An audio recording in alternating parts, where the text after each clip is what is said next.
Bismillahirrahmanirrahim. Assalamualaikum warahmatullahi wabarakatuh.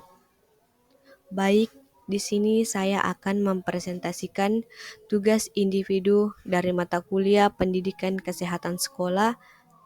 Adapun materi yang akan saya bawakan yaitu narkoba, rokok, dan alkohol. Sebelumnya, izinkan saya memperkenalkan diri. Perkenalkan, nama saya Nurul Fatmasari, NIM 220301500052 dari kelas PJKRB. Selanjutnya kita masuk ke materi narkoba, rokok, dan alkohol. A. Narkoba. Menurut WHO, tahun 1982, semua zat padat, cair maupun gas yang dimasukkan ke dalam tubuh yang dapat merubah fungsi dan struktur tubuh secara fisik maupun psikis tidak termasuk makanan, air dan oksigen di mana dibutuhkan untuk mempertahankan fungsi tubuh normal. Narkoba adalah singkatan dari narkotika, psikotropika, dan obat terlarang. Adapun yang dimaksud dengan narkotika adalah zat atau obat yang berasal dari tanaman atau bukan tanaman, baik sintetis maupun semi-sintetis, yang dapat menyebabkan penurunan atau perubahan kesadaran, hilangnya rasa nyeri dan dapat menimbulkan ketergantungan. Dalam Undang-Undang Nomor 22 Tahun 1997, narkotika berasal dari bahasa Inggris, yakni narkotis, yang artinya obat bius. Adapun jenis-jenis narkotika dalam Undang-Undang Nomor 22 Tahun 1997 adalah: yang pertama, narkotika golongan 1. Narkotika golongan 1 ini sangat berpotensi tinggi untuk menyebabkan ketergantungan, tidak digunakan untuk pengobatan terapi. Contohnya adalah bubuk sejenis heroin tetapi tidak murni. Narkotika golongan 2. Narkotika golongan 2 ini berpotensi tinggi dapat menyebabkan ketergantungan. Namun, narkotika golongan 2 ini digunakan pengobatan apabila tidak ada pilihan lain. Contohnya morfin, metadon, dan petidin. Narkotika golongan 3. Narkotika golongan 3 ini berpotensi ringan menyebabkan ketergantungan dan banyak digunakan dalam pengobatan. Contohnya adalah kodein. Kedua, psikotropika. Psikotropika adalah zat atau obat alamiah atau sintetis, bukan narkotika, yang berkhasiat sebagai psikoaktif melalui pengaruh selektif pada susunan syaraf pusat yang menyebabkan perubahan khas pada aktivitas mental dan perilaku. Adapun jenis-jenis psikotropika, yang pertama, psikotropika golongan 1. Psikotropika golongan 1 ini amat kuat menyebabkan ketergantungan dan tidak digunakan dalam terapi. Contohnya psikotropika golongan 1 ini adalah ekstasi atau MDMA, LSD, dan STP. Psikotropika golongan 2. Psikotropika golongan 2 ini kuat dalam menyebabkan pemakaian ketergantungan. Psikotropika golongan 2 ini digunakan dalam jumlah terbatas untuk pengobatan atau terapi. Contohnya adalah amfetamin, metamfetamin, fensiklidin, dan Ritalin.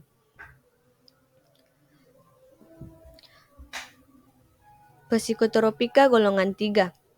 Psikotropika golongan 3 ini berpotensi sedang menyebabkan ketergantungan, agak banyak dalam penggunaan untuk pengobatan atau terapi. Contohnya adalah pentobarbital dan flunitrazepam. Psikotropika golongan 4. Psikotropika golongan 4 berpotensi ringan, menyebabkan ketergantungan dan sering digunakan dalam pengobatan atau terapi. Contohnya psikoterapi golongan 4 ini adalah diazepam, klobazam, fenobarbital, barbital, klorazepam, clodiazepam, dan netrasepam, atau pil koplo, dum, mg, lexo, roipnipan, dan lain-lain. 3. Obat terlarang. Zat adiktif adalah bahan lain, bukan narkotika atau psikotropika, yang penggunaannya dapat menimbulkan ketergantungan baik psikologis ataupun fisik. Contohnya seperti alkohol, rokok, kafein. Selanjutnya B. Rokok. Rokok adalah silinder dari kertas berukuran panjang antara 70 hingga 120 mm, bervariasi tergantung negara, dengan diameter sekitar 10 mm yang berisi daun-daun tembakau yang telah dicacah. Rokok dibakar pada salah satu ujung dan dibiarkan membara agar asapnya dapat dihirup lewat mulut pada ujung lainnya. Rokok biasanya dijual dalam bungkusan berbentuk kotak atau kemasan kertas yang dapat dimasukkan dengan mudah ke dalam kantong.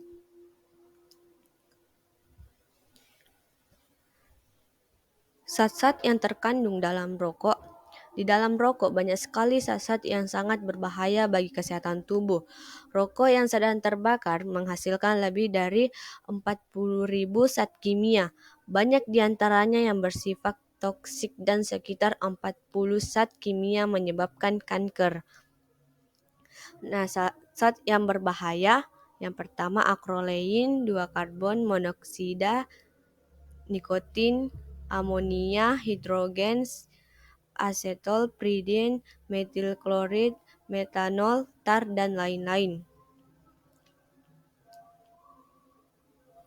Bahaya yang ditimbulkan.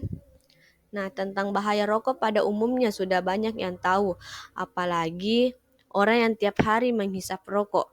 Tetapi anehnya, meski pada bungkusan atau kemasan rokok sudah tercantum tulisan tentang bahaya rokok yang sangat menakutkan, tetapi saja banyak yang merokok. Rokok dapat menyebabkan kanker perut, kanker usus, kanker rahim, kanker mulut, kanker esofagus, kanker pankreas, kanker payudara, dan lain-lain. Selanjutnya C. Alkohol. Alkohol merupakan jenis minuman yang mengandung unsur kimia etil alkohol atau etanol. Etanol berbentuk cairan jernih, tidak berwarna dan rasanya pahit. Alkohol dapat diperoleh dari hasil fermentasi oleh mikroorganisme dari gula, sari buah, biji-bijian, madu, umbi-umbian, dan getah kaktus tertentu. Alkohol murni tidaklah dikonsumsi manusia. Yang sering dikonsumsi adalah minuman yang mengandung bahan sejenis alkohol, biasanya adalah etil alkohol atau etanol.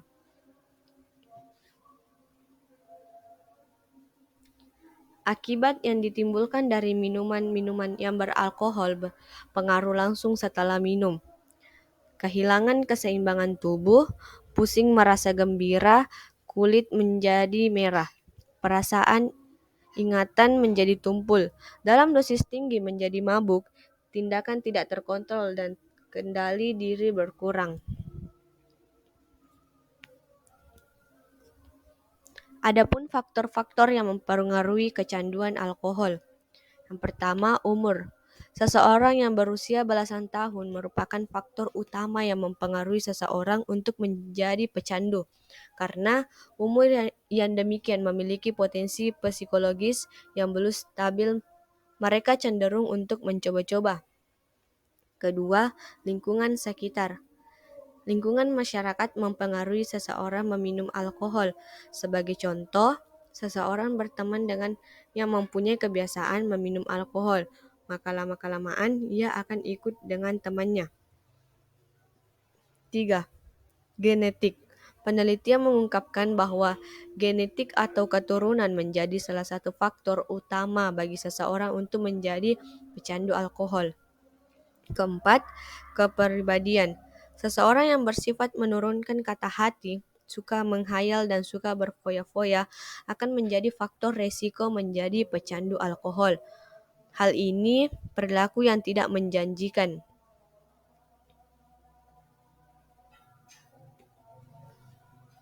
Beberapa tanda-tanda seseorang menjadi pecandu alkohol. Nah, yang pertama, meminum untuk menghilangkan rasa marah, frustasi, dan rasa kecewa. Kedua, untuk mempengaruhi teman. Kebiasaan pribadi perlu diperhatikan. Ketiga, mempertahankan komunikasi pecandu alkohol. Keempat, merasa depresi. Kelima, meminum karena ingin mabuk. Baik, itulah tadi presentasi dari saya mengenai narkoba, rokok, dan alkohol. Cukup sekian presentasi saya pada hari ini.